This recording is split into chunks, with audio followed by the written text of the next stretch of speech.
consulate over here from the embassy. I remember exactly the numbers,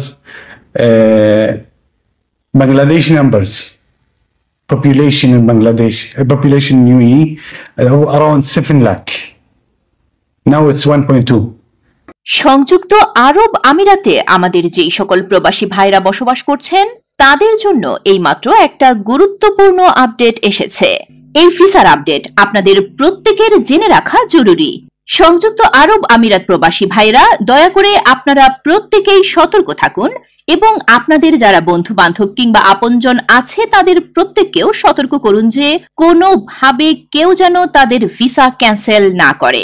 আমি আবারও বলছি, তাদেরকে ভিসা ক্যান্সেল না করতে বলুন, শুধুমাত্র আরবির মাধ্যমে ভিসা লাগানোর উদ্দেশ্য করে।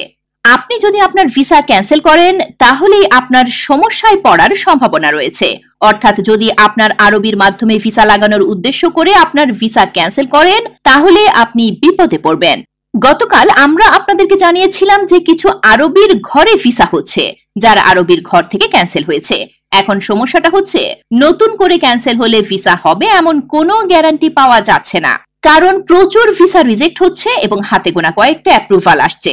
অর্থাৎ 100টার ভেতরে 10 বা 15টা পর্যন্ত অ্যাপ্রুভাল হচ্ছে। তার মানে বড় সংখ্যক ভিসা আসলে রিজেক্ট হয়ে যাচ্ছে।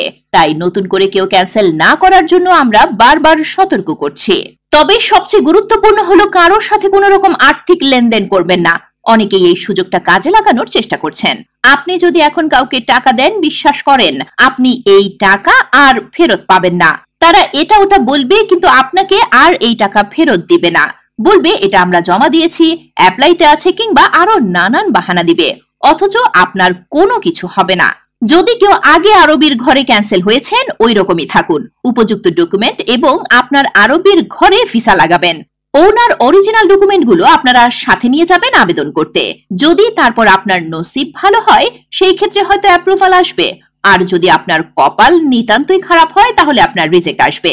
এর অর্থ হচ্ছে যে আসলে 100তে 100 ভাগ ভিসা হচ্ছে না। কেউ যদি আপনাকে বলে যে 100 ভাগ ভিসা হচ্ছে তাহলে বুঝবেন এখানে ঝামেলা রয়েছে।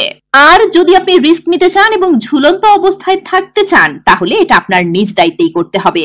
আমাদের কাজ হচ্ছে আপনাদেরকে সতর্ক করা, আর সেটাই আমরা আপনাদেরকে করছি।